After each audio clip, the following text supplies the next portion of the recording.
নদী হোক বা সাগর হোক, নৌকা আমাদের এটা পার করতে সাহায্য করে।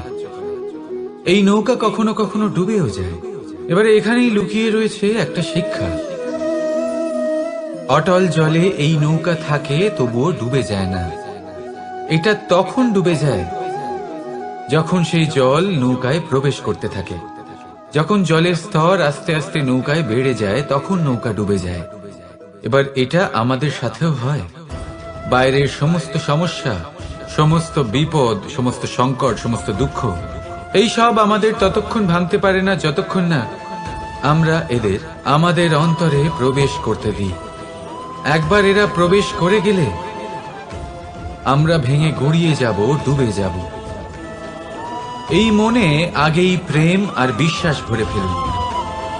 জীবনে যত বড় বিপদই আসুক না কেন, আপনাকে কখনো ভাঙতে পারবে না। রাধা রাধা। হাতের কত রকম রূপ হয়। কিছু স্নেহের সাথে আপনাকে স্পর্শ করে, তো কিছু প্রহার হিসেবে বর্ষিত হয়।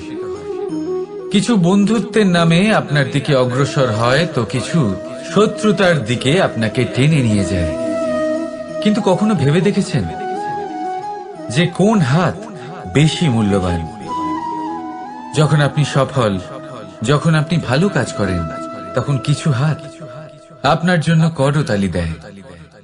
আর কিছু হাত এমন হয় যা আপনার কাঁধ স্পর্শ করে যখন আপনি জীবনে সব থেকে অসফল হন, যখন আপনি ভেঙে পড়েন। তাই করতালি দেওয়া সেই হাত, আপনার প্রশংসা করা সেই হাত, তার থেকে অনেক বেশি দামি সেই হাত যা আপনাকে তখন আশ্বস্ত করে যখন আপনি এমন সময় কাটাচ্ছেন যা আমরা কেউ কাটাতে চাই না। সেটা আপনার সম্বল হয়ে ওঠে, আর এই সম্বলই আপনাকে জীবন অতিবাহিত করার শক্তি প্রদান করে। তাই একে অপরের সম্বল হয়ে থাকবেন, জীবনে সব সময় ভালো থাকবেন। রাধা রাধা। মানুষ, প্রত্যেক মানুষ কাউকে ভালোবাসে, কাউকে ঘৃণা করে, কাউকে সম্মান করে, আবার কাউকে তিরস্কারও করে। মানুষ সবকিছু হতে পারে, সুস্থও হতে পারে, রোগীও হতে পারে, ধনীও হতে পারে, নির্ধনও হতে পারে, বন্ধুও হতে পারে, আবার শত্রুও হতে পারে। যদি কিছু না হতে পারে, তা হলো অস্পৃশ্য, অচ্ছুত। ভগবানের কাছে সব থেকে বড় পাপ এই যে মানব শরীর, তা ঈশ্বর প্রদত্ত, তা তার মন্দির। প্রত্যেক শরীরে ব্রহ্মদেব বাস করেন।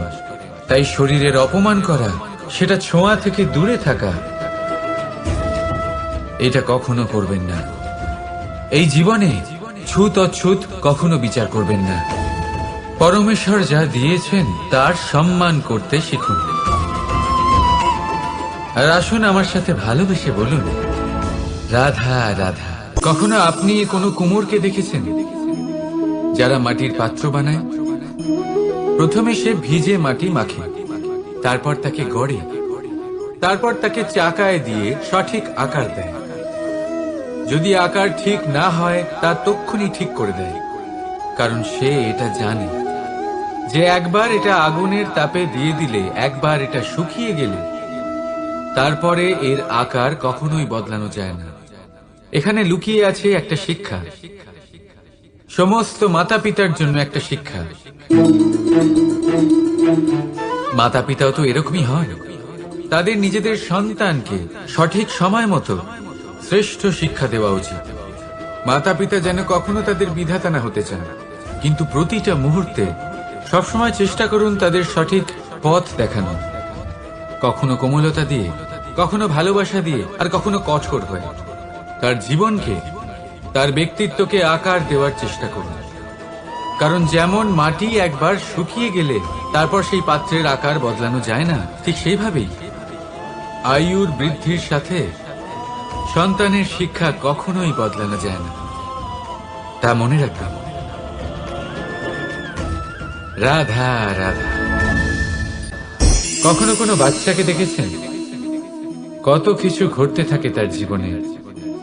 শৈশব জীবনে যখন কোনো ব্যক্তি নিজের লক্ষ্য প্রাপ্তির জন্য নিরন্তর পরিশ্রম করতে থাকেন, চেষ্টা করতে থাকেন, তখন তিনি কষ্ট অনুভব করেন, কখনো শারীরিক কষ্ট, কখনো মানসিক কষ্ট।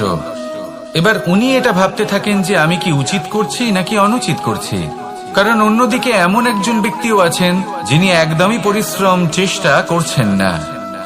তিনি মদিরা পান করেন, বিলাসিতায় জীবন কাটান, অলস প্রকৃতির হয়ে ওঠেন, নিদ্রাতে বিলীন হয়ে থাকেন আর ভাবেন যে তিনি সুখ লাভ করছেন। কিন্তু এরকম কেন হয়? কারণ যখন আমরা সৎ পথে থাকি, উচিত পথে চলি, লক্ষ্য প্রাপ্ত করার জন্য চেষ্টা করতে থাকি, তখন আমাদের ভেতরে থাকা নেতিবাচক শক্তি এবং পাপ এই দেহকে ত্যাগ করে দেয়। আর এই অনুভূতিটাই আমাদের দুঃখের অনুভূতি দেয়, কষ্ট দেয়।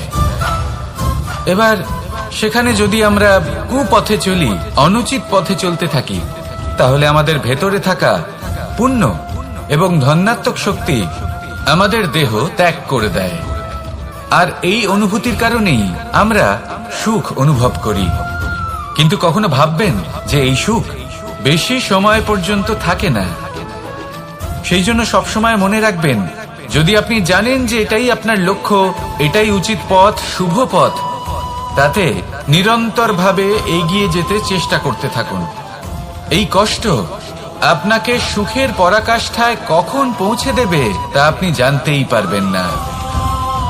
আসুন আমার সাথে ভালোবেসে বলুন, রাধা রাধা।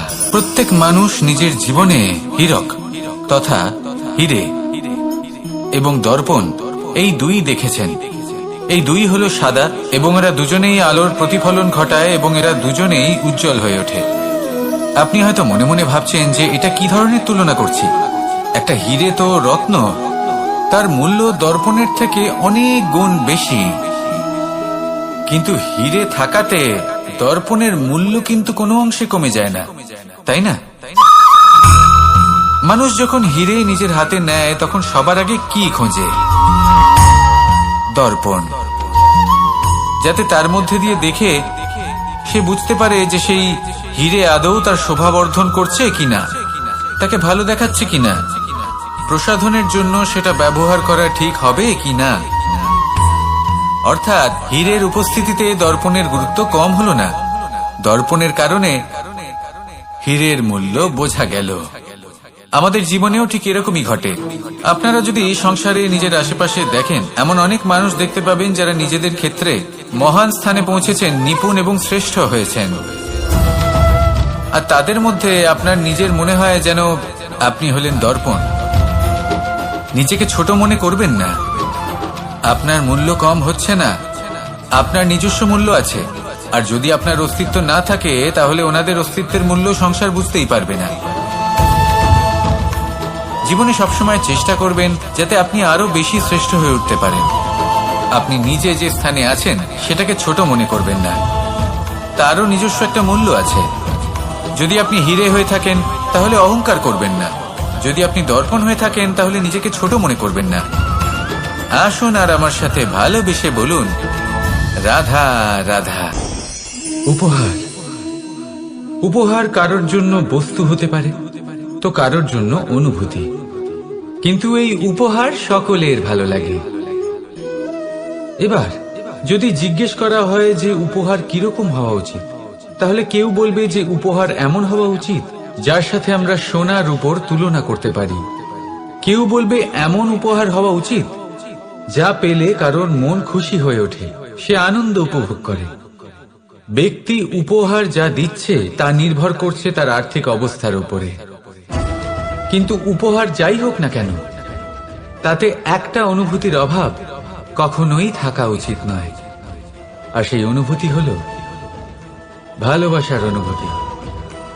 তাই মনে রাখবেন, ভালোবাসার থেকে বড় উপহার আর কিছুই নেই।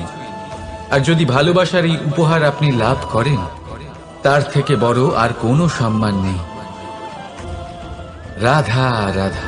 মানুষ জন্মগ্রহণ করে, তার সাথে ভয়েরও জন্ম হয়। ছোটবেলা থেকেই আমাদের মনে কোনো না কোনো প্রকারের ভয় থেকেই যায়।